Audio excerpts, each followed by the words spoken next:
like to welcome everyone to this edition of 7-Minute Takes. I'm your host, Jason Malcolm Stewart, and we appreciate you taking your time out to join us for another wonderful edition of 7-Minute Takes. As promised, we have two non-horror films to discuss this time. We, again, try to branch out a little bit from our horror brethren. We do love them so, but sometimes we need to talk about some other genre films, and we have two pretty decent pictures to talk about with you this time. The first one up is a picture from Momentum Films, and it is a little piece called Dudes and Dragons. Hopefully you had a chance to see the advanced trailer of Dudes and Dragons here on Age of the Nerd. And this film is coming out on March 1st, VOD, on digital streaming, and on DVD. It was the winner of the Best Feature Film at Dragon Con last year. And from the presser, a hilarious fantasy comedy starring Caitlin Doubleday from Fox's top-rated show Empire. For lack of a better descriptor for most of our listeners, is Caitlin is the white girlfriend, shall we say, on Empire, the only real notable non-African-American cast member. Again, you'll see her here in the press photo. I'm sure she's familiar to those folks who do watch Empire. Also, James Marsters from Buffy the Vampire Slayer, of course. Angel and Smallville. He's our Heavy in this film. And a brief cameo by Luke Perry. And again, from the presser, when a powerful wizard, Marsters, vows to rid the land of love through the use of his fire-breathing dragon, a brave team of eccentric warriors embark on a grand quest to break the curse, defeat the wizard, and slay his terrible beast. Some of our other cast members: Adam Johnson, McLean Nelson, Claire Nerdeprum, Jake Van Wagner, and Eric Denton. And again, this is coming to us from Momentum. And I have to say, by a narrow margin, but still by a margin, Dudes and Dragons is a 7-minute take. It is worth 7 minutes of your time. It really is a labor of love. From what you can see, it sends up the sword and sorcery genre very cleverly.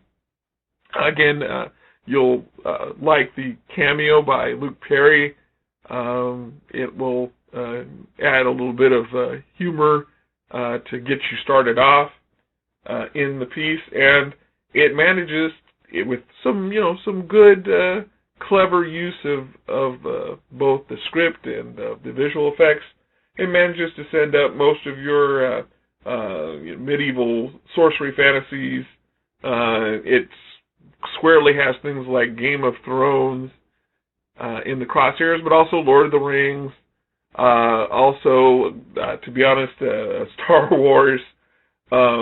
It kind of plays off all those tropes with some good humor, some decent action, and some surprisingly good special effects. This was a kick-started project. It started, I believe, 2013. We are going to have a chance to sit down at a future date and talk to the co-director and co-writer, McLean Nelson, who also is in the film, and Stephen Shimmick. These are the co-writers, co-directors of the piece. They got it kick-started, got it put together. They got some decent name talent to come on board, probably as personal favors to the filmmakers.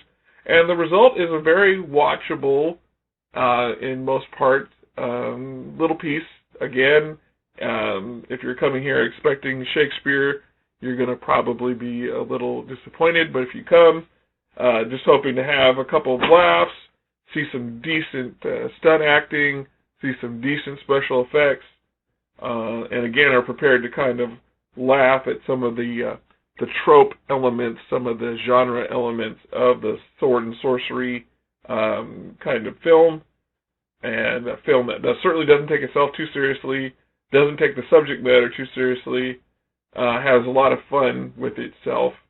I will say it ran a tad long for my tastes. I think it had about, maybe about 30 minutes less plot than the filmmakers thought it did.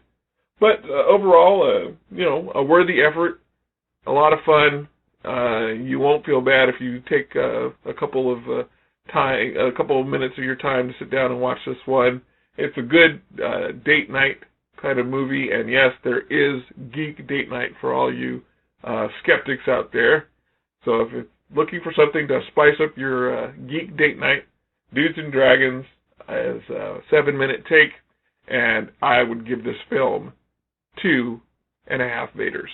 2.5 Vaders. Just right on that edge, but again, you won't regret it. Our second film, however, is most definitely a 7-minute take. As mentioned last week, we're very fortunate to get an advanced review copy of the SHEIK. And yes, I am reminded that my erudite English pronunciation of the SHEIK, while technically correct, is not how we identified the gentleman in question back in the day when he was in the ring as the Iron Sheik. We did call him the Iron Sheik, and so those of you who caught my preview, forgive my correct, if somewhat unacculturated pronunciation of the title of the man who we called the Iron Sheik back in the day. And if you were fortunate enough to be a fan of what was then the WWF, you remember when the Iron Sheik was perhaps the most hated man in America. But there was a very interesting backstory, and this is what the film delves into about the Iron Sheik. Let me read from the presser. Khosrow Ali Barazi was born in Iran in 1942, establishing a name for himself as an amateur wrestler, a bodyguard for the Shah of Iran, and an athlete representing his home country in the 1968 Summer Olympics. In the early 1970s, following the unexpected and controversial death of his good friend and Olympic wrestling gold medalist Kosmamera Tahaki, Basri left Iran to pursue the American dream. His journey to the United States began one of the most spectacular professional wrestling careers in modern history. Assuming the villainous persona of the Iron Sheik, Basri became one of the most celebrated and hated men in sports entertainment, helping launch Hulkamania in the 1980s and weathering a career that saw him turn the wrestling world upside down through the 80s and 90s. After a fall from sobriety and the murder of one of his daughters brought the Sheik to the lowest and most challenging point of his life, now in his 70s, the Sheik has embraced an unlikely new persona as an outlandish social media sensation known for his hilarious outbursts and his massively popular antics. And this film features interviews with Basri, his family, with many historians of American wrestling, as well as experts on the wrestling culture of Iran. And of course, if you are someone who has an interest in wrestling, you know that Iran is one of the great hotbeds for legit wrestling, Greco-Roman wrestling, Olympic wrestling, if you will. And of course, Basri was an excellent, legitimate Olympic champion wrestler. And if you remember, when he came to the United States as the Iron Sheik, he was a sensation. In fact, again, if you're a person of that era, and yes, forgive me for the old fogey alert that's coming, you remember the absolute golden age of professional wrestling, the era when such men like the Iron Sheik and Superfly Snuka and Hulk Hogan and Many, many others dominated the Friday night and Saturday night viewing pleasure of preteen and teen boys. I will say unabashedly, I was a kid who loved to watch wrestling on Friday nights and Saturday nights in that era, and the Iron Sheik was as good a heel has ever existed in the sport. And of course, if you are a wrestling fan, you know what I mean by being a heel as opposed to being a hero or a babyface. And the Iron Sheik was the greatest heel that perhaps ever existed in the sport. And this film lovingly recounts not just the wonderful exploits he had in the ring, wrestling such people as I mentioned, Hulk Hogan and Andre the Giant and Macho Man Randy Savage, but it gets into depth about the man, the personal life of Mr. Vaziri, the ups and downs, the very tragic aspects of his life, his struggles with drug addiction, the really tragic murder of one of his daughters about 20 years ago. If you again are a longtime fan of wrestling, you may have some passing association with this. I had heard some of these stories at the time, but this gives so much insight and depth, and you just really see the ins and outs of what Vaziri and his family went through.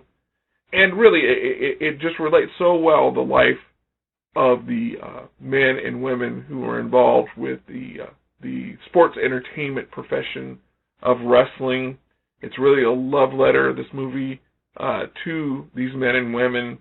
So many great candid interviews with folks like Jake the Snake, Hulk Hogan himself, Mick Foley, who wrestled under a number of aliases during his career,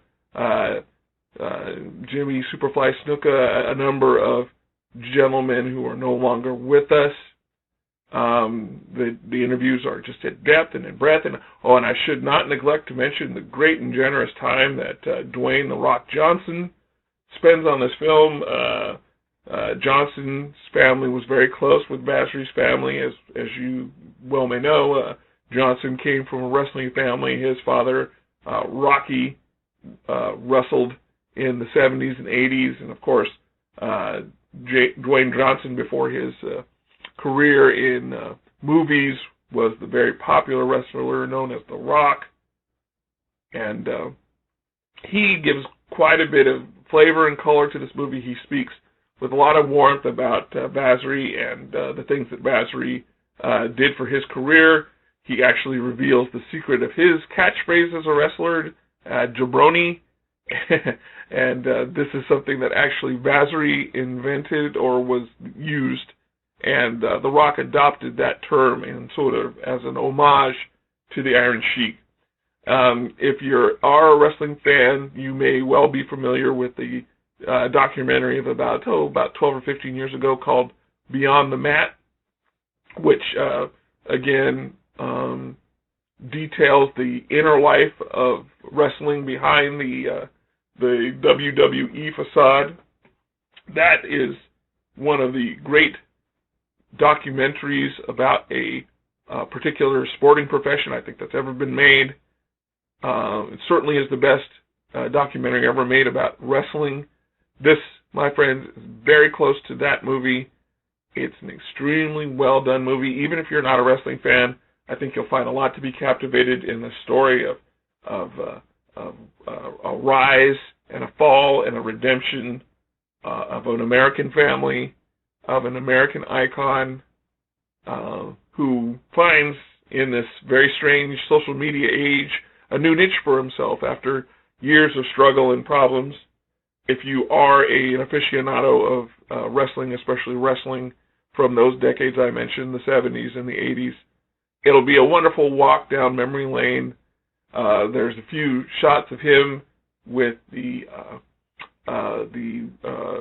Russian-American professional wrestler Nikolai Volkov when SHEIK and Volkov would play off the villain role, the SHEIK as, of course, the Iranian supervillain, and Volkov as the promoter of Soviet-style communism, and they used to wrestle as a tag team.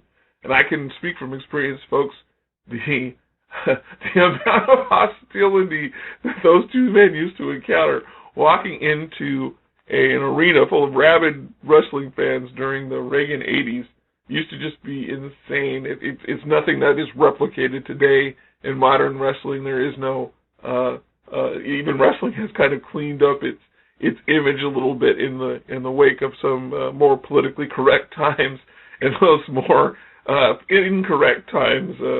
The things that the Iron Sheik and Volkov used to have to confront in the language, and the people really tried to assault them. There's some very funny stories in the movie about times when people wanted to physically do harm to the wrestling performers, and it's just a fascinating look in. It spares no punches. It goes really through all the aspects of Vasri's life, from the good times to the bad times, to his problems with drugs, to this very tragic murder of his daughter, but also to this redemptive time in his life now where he is kind of, once again, kind of in the public eye through his work on YouTube and Twitter and such. You may be familiar with it. Anyway, this gets a very high recommendation. It certainly is a 7-minute take. If you're a wrestling fan, it's a must-see. If you're not a wrestling fan, check it out anyway. It will be coming available on March 1st on DVD. I believe I heard also as well that there's going to be some limited run on the WWE Network. A friend of mine mentioned that he thought it was going to be showing there as well. I can't confirm that. But if you are just looking for something interesting to look at, if you're a wrestling fan, if you're not a wrestling fan, if you see this, definitely check it out. It's well worth 7 minutes of your time. And this movie gets 4 Vaders and a third. 4 Vaders and a third, which is pretty high. But it definitely is a movie that you don't want to miss, especially if you're a wrestling fan. If you're a wrestling fan, this is a 5 Vader movie. Flat out, if you're a wrestling fan. But if you're not, it's certainly worth your time anyway. I think you'll get a lot out of it. Well, thanks again for checking out this edition of 7-Minute Reviews. We will be back in 2 Shakes of a Lamb's Tail with some other excellent upcoming films. We will be discussing next time a little film called Intruders, coming to us again from Momentum Pictures. Intruders will be featured in our next weekly episode of 7-Minute Reviews.